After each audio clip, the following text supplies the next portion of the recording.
Muy buenos días.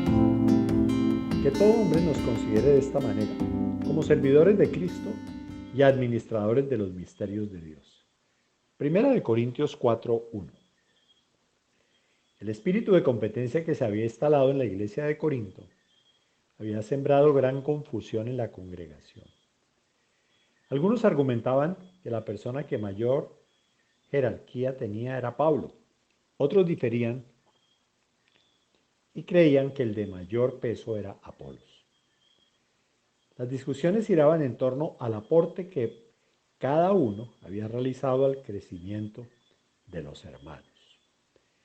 Pablo se sintió obligado a intervenir para volver a instalar una clara visión de cómo se producen los avances en la obra del Señor. El texto de hoy nos provee una de las más sencillas y a la vez profundas definiciones del rol que cumple la persona que edifica a la iglesia de Cristo. El apóstol escoge la palabra administrador para describir su trabajo. El sentido del término se refiere a quien supervisa y distribuye los tesoros de otro. Trae a la mente la asombrosa claridad de visión que poseía Juan el Bautista, quien entendía que las personas a quienes se les había concedido ministrar no le pertenecían.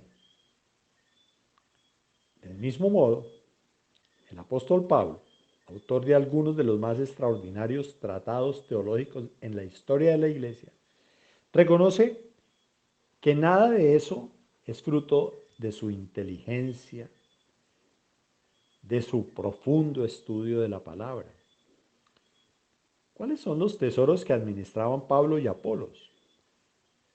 Los misterios de Dios. No indica con esta frase que ellos poseían todas las respuestas acerca de los aspectos más secretos de la persona de Dios. Tampoco se consideraban poseedores de un conocimiento que los ubicara por encima de los demás. Más bien se les había dado una capacidad especial para entender las profundidades de Dios, con el propósito de instruir y edificar al pueblo de Dios.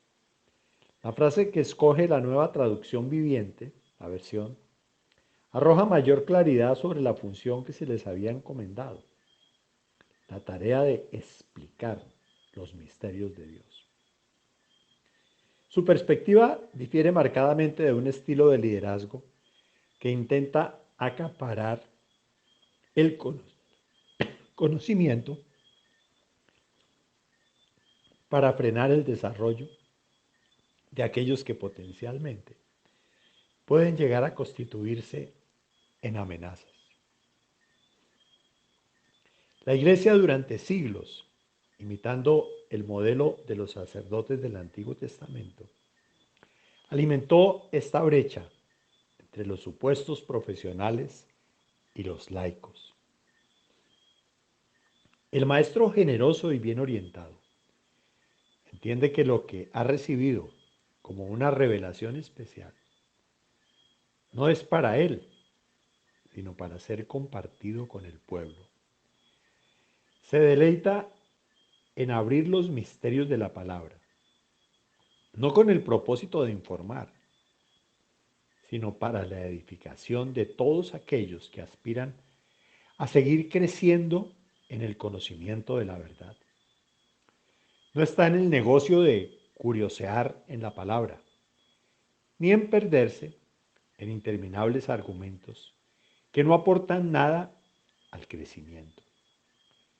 Sigue el ejemplo de Jesús, quien con paciencia presentaba las verdades eternas del Padre, en un formato que hasta los más sencillos podían entender. Esa es nuestra labor. Ese es nuestro privilegio. Hablando de Esdras, se nos dice que había dedicado su corazón a estudiar la ley del Señor, a practicarla y a enseñarla.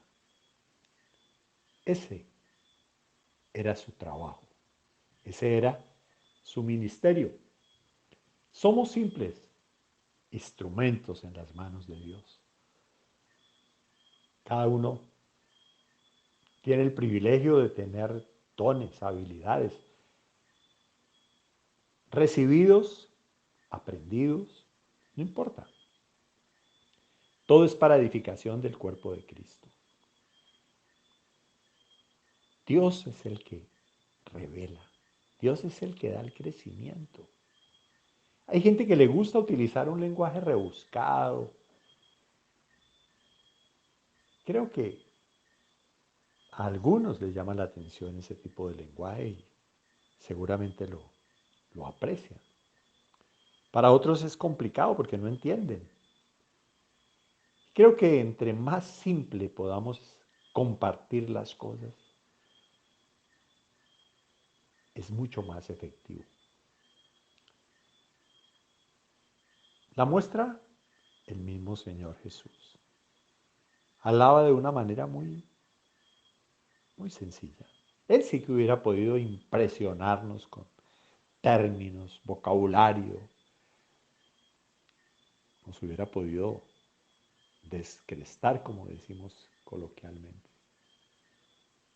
Pero ese no era el propósito. El propósito era enseñarnos. Y cada uno de nosotros, de todo lo que recibimos, podemos también hacerlo. Somos administradores de las verdades de Dios, que la mayoría no entienden. Y nosotros, por su gracia, las entendemos, para que con paciencia y con diligencia las podamos presentar igualmente.